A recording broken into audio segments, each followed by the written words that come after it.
राधे राधे, हरे कृष्णा। आप सभी का दिन शुभ और मंगलमय हो। इससे पहले कि सभी कार्तिक मास के अध्याय सुनने के लिए आप सभी का दिल से बहुत बहुत धन्यवाद। आज आप सुनेंगे कार्तिक मास महात्म्य का 32वां अध्याय। आज की कथा के अंत में आप श्री अष्टलक्ष्मी स्तोत्र भी सुनेंगे।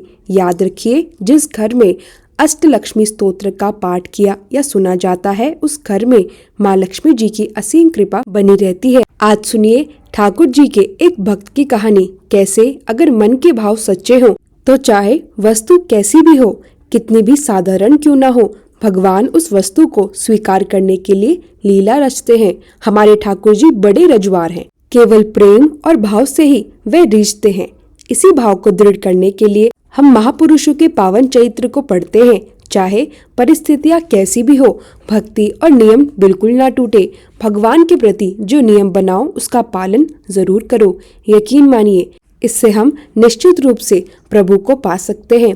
सुख में कभी प्रभु को मत भूलना, दुख में अपनी भक्ति को मत छोड़ना। अगर आप इस बात का ध्यान रखेंगे तो भक्ति दुख सुख में समान स्थिति देती है।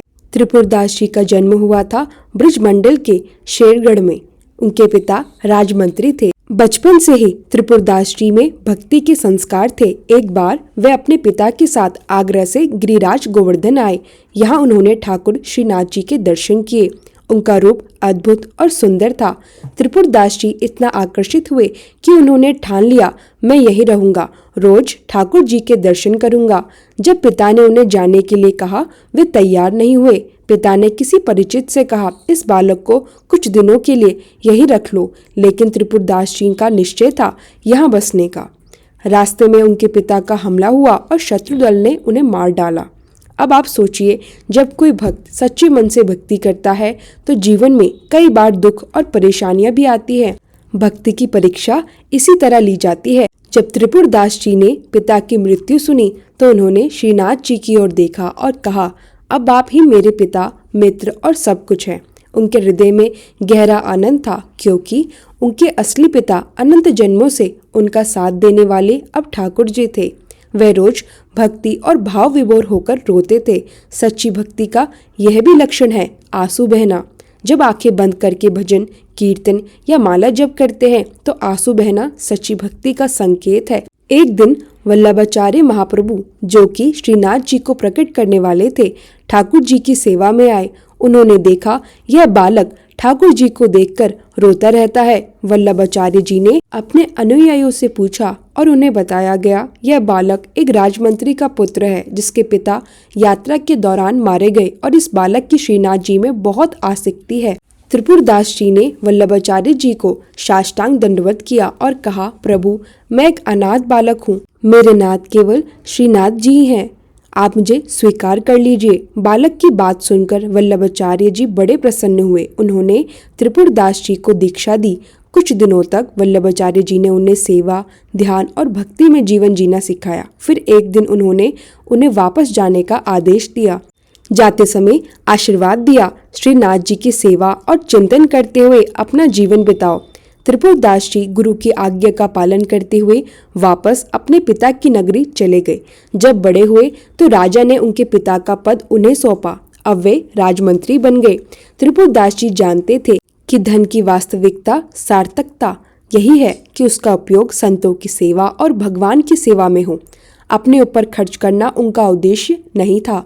वे नियम बनाए, हर वर्ष सर्दियों में श्रीनाथ जी के लिए रत्नों और हीरों से सुसज्जित पोशाक बनवाकर भेजेंगे। अब त्रिपुरदास जी के घर रोज संतों की सेवा होती। हजारों संत आते और प्रसाद प्राप्त करते। ठाकुर जी भी बहुत खुश होकर पोशाक धारण करते। संतों और भक्तों ने देखा, जब वे कोई अन्य वस्त्र पहनते ठाकुर जी स्वीकार कर लेते, लेकिन त्रिपुरदास जी की दी हुई वस्तु पर ठाकुर जी और अधिक प्रसन्न होते। यह दिखाता है भक्त द्वारा प्रेम और भाव से दी गई वस्तु भगवान अत्यधिक भाव से स्वीकार करते हैं, चाहे वह कितनी भी साधारण क्यों ना हो। लेकिन त्रिपुरदास जी से द्वेष करने वाले लोग भी थे। उन्होंने राजा से शिकायत की, त्रिपुरदास जी राजधन का दुरुपयोग कर रहे हैं। राजा ने उनकी संपत्ति जब्त कर दी। अब उनके घर में खाना बनाने के बर्तन तक नहीं बचे और उनके पास एक दाना भी नहीं था। सर्दियों में त्रिपुरदास जी ने सोचा, मैं कैसे ठाकुर जी की सेवा करूं? मेरी सारी संपत्ति छिन गई। उनका हृदय दुख से भर गया। वे सोचने लगे कि ठाकुर जी की सेवा के बिना जीवन बेकार है।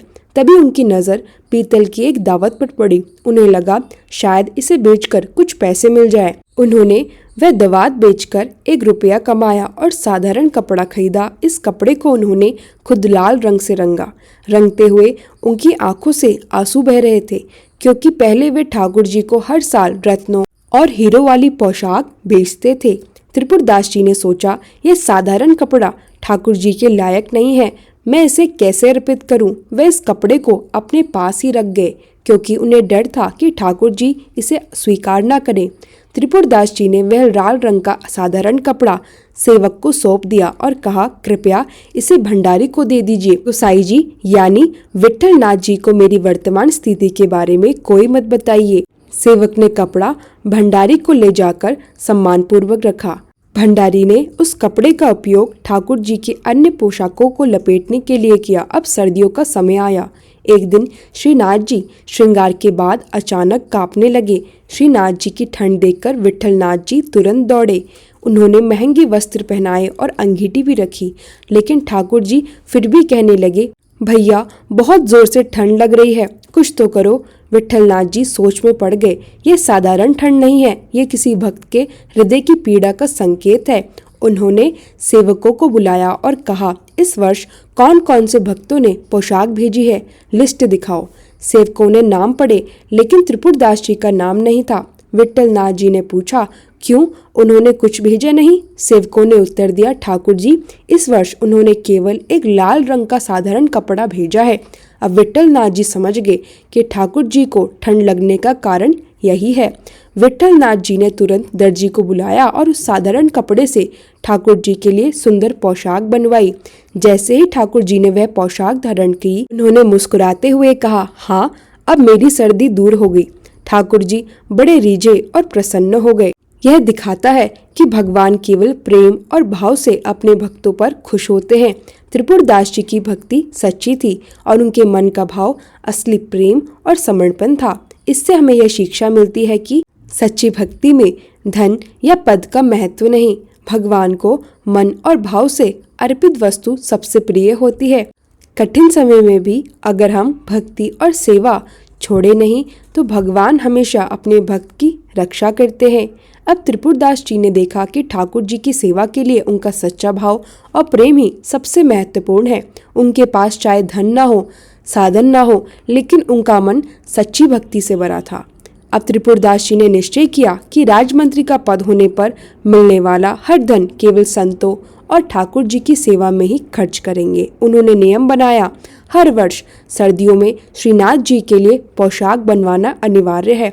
यह नियम उनकी प्रतिज्ञा और भक्ति का प्रतीक बन गया।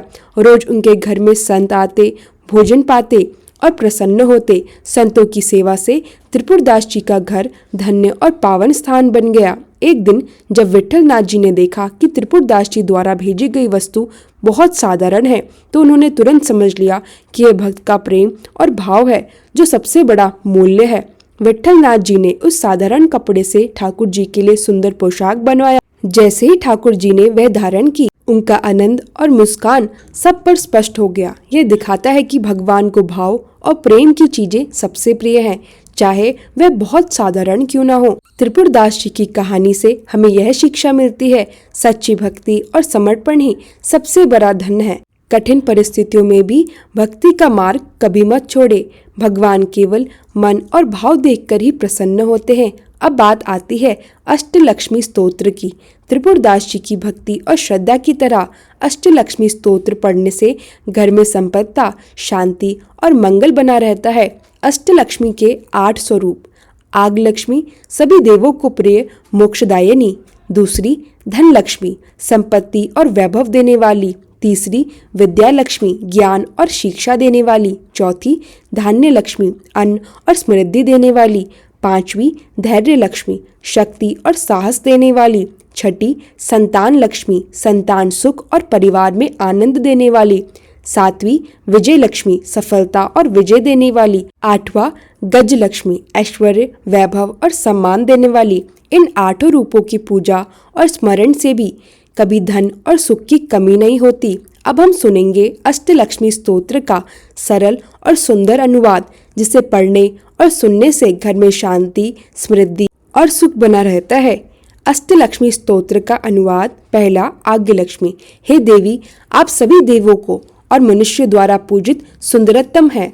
आप भक्तों पर सद्गुण और मोक्ष प्रदान करती हैं। आपकी कृपा से घर में हमेशा शांति और आनंद बना रहता है। दूसरा, धन लक्ष्मी। हे देवी, आप संपन्नता और वैभव देने वाली हैं। आपके वरद हस्त से जीवन में सभी प्रकार की समृद्धि आती है। विद्या लक्ष्मी। हे देवी, आप ज्ञान, शिक्षा और बुद्धि देने वाली हैं। आपके आशीर्वाद से ज्ञान में बढ़ोतरी करता है और जीवन में सफलता पाता है। धान्य लक्ष्मी। हे देवी, आप अन्न और समृद्धि देने वाली हैं। आपके पूजन से घर में कभी खाद्य या धन की कमी नहीं होती। धैर्य लक्ष्मी। हे देवी, आप शक्ति और साहस देने वाली हैं। आपकी कृपा से व्यक्ति संकट और विपत्ति में भी धैर्य बनाए रखता है। संतान लक्ष्मी। हे देवी, आप संतान सुख और परिवार में सुख शांति देने वाली हैं। आपके आशीर्वाद से घर में संतान और परिवार की खुशहाली बनी रहती है। विजय लक्ष्मी। हे देवी, आप सफलता और विजय देने वाली हैं। आपकी कृपा से सभी कार्य सफल और सम्मानजनक होते हैं। गज लक्ष्मी। हे देवी, आप ऐश्वर्य, वैभव और सम्मान देने वाली हैं। आपके पूजन से घर में समृद्धि, सम्मान और सुख शांति हमेशा बनी रहती है। प्रेम से बोलिए लक्ष्मी माता की जय। श्री हरि विष्णु भगवान की जय। अब सुनिए तुलसी चालीसा। जय जय तुलसी भगवती सत्यवती सुखदानी, नमो नमो हरिप्रेयसी श्री वृंदा गुण खानी। श्री हरि शीश बिरजनी, देहु अमरवर अम्ब, जनहित है वृंदावनी, अब न करो विलंब। धन्य धन्य श्री तुलसी माता, महिमा अगम सदा श्रुति गाता। हरि के प्राणों से तुम प्यारी, हरि हेतु कीन्हो ताप भारी। जब प्रसन्न है दर्शन दीनो, तब कर जोरी विनय उस कीनो। हे भगवंत कंत मम होहु, दीन जानि जन छड़ाहु छोहु। सुनी लक्ष्मी तुलसी की बानी, दीनो श्राप कद पर आनी। उस अयोग्य वर मांग निहारी, होहु विटप तुम जड़ तनुधारी। सुनी लक्ष्मी ही श्रेप्यो ते ही ठामा, करियो आस तुह नीच निधामा। दियो वचन हरि तब तत्काला, सुनह सुमुखी जन होहु बिहाला। समी पाई व्यो रो पाती तोरा, पूज्यो आस वचन सत मोरा। तब गोकुल में गोप सुदामा, तासु भई तुलसी तू बामा। कृष्ण रास लीला के माही, राधे शक्यो प्रेम लखी नाही। दियो श्राप तुलसी है तत्काला, नर लोकी तुम जन्मुहु बाला। यो गोप वह दानव राजा, शंख चूड नामक सिर ताजा। तुलसी बही तासु की नारी, परम सती गुण रूप अगारी। अस दे कल्प बीत जब गयो, कल्प त्रित जन्म तब भयो। वृंदा नाम भयो तुलसी को, असुर जलंधर नाम पति को। करी अति द्वंद अतुल बल धामा, लीना शंकर से संग्रामा। जब निज सहन सहित शिवहारे, मरही ना तब हरि पुकारे। पतिव्रता वृंदा थी नारी, को न सके पति ही संहारी। तब जलंधर ही भेष बनाई, वृंदा डिगरी पहुँचो जाई। शिवेत लही करी कपट प्रसंगा, कियो सतत्व धर्म तो ही भंगा। भयो जलंधर कर संहारा, सुनियो शोक उपारा। तिह क्षण दियो कपट हरि टारी, लखी वृंदा दुख गिरा उचारी।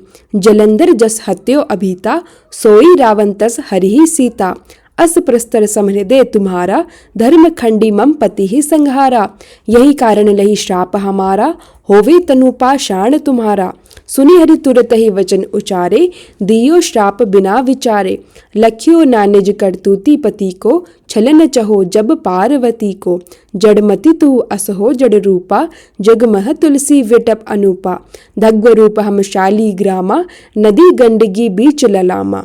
जो तुलसी दल हम ही चढ़ी है, सब सुख भोगी परम पद है। बिनु तुलसी हरि जलत शरीरा, अतिशय उठत शीश और पीरा।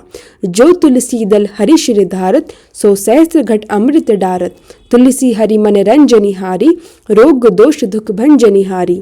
प्रेम सहित हरि भजन निरंतर, तुलसी राधा में नहीं अंतर।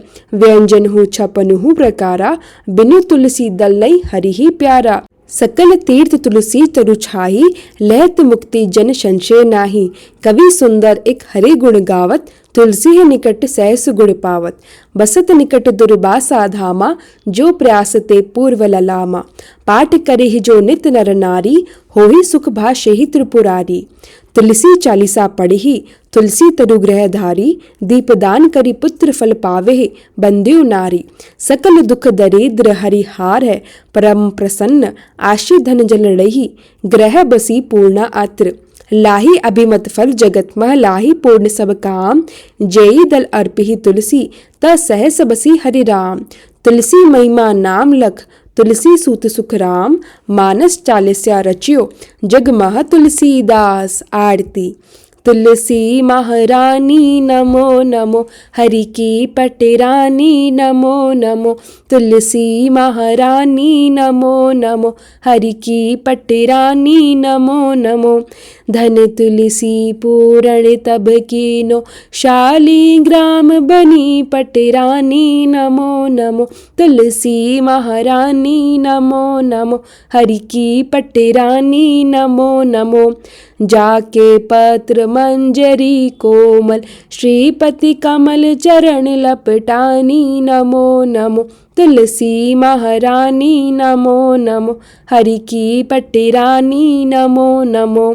कौन महीने बोई रानी तुलसा, कौन महीने हुई हरियाली नमो नमो। तुलसी महारानी नमो नमो, हरि की पटरानी नमो नमो।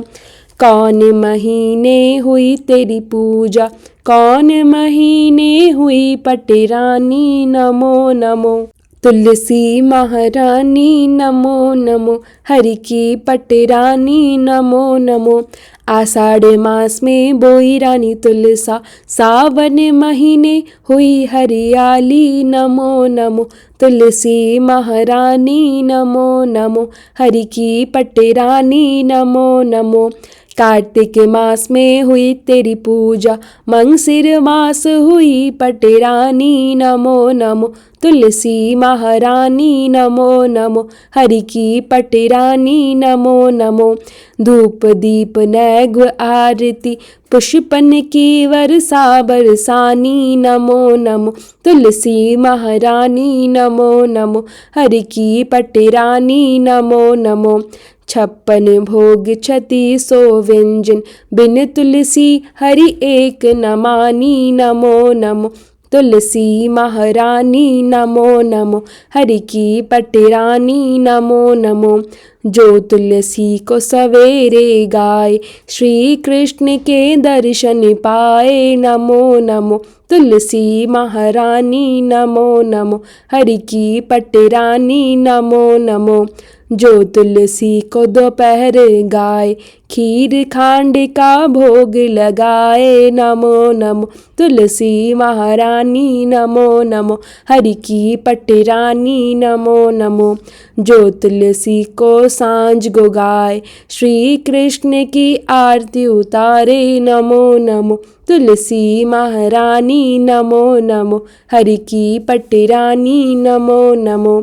जो तुलसी को रात को गाए, श्री कृष्ण के चरण दबाए नमो नमो। तुलसी महारानी नमो नमो, हरि की पटरानी नमो नमो। सभी सखी मैया तेरो यश गावे, भक्ति दान दीजे महारानी नमो नमो। तुलसी महारानी नमो नमो, हरि की पटरानी नमो नमो। तुलसी महारानी नमो नमो, हरि की पटरानी नमो नमो। प्रेम से बोलिए तुलसी माता की जय हो, शालिग्राम भगवान की जय हो, श्री हरि विष्णु भगवान की जय हो।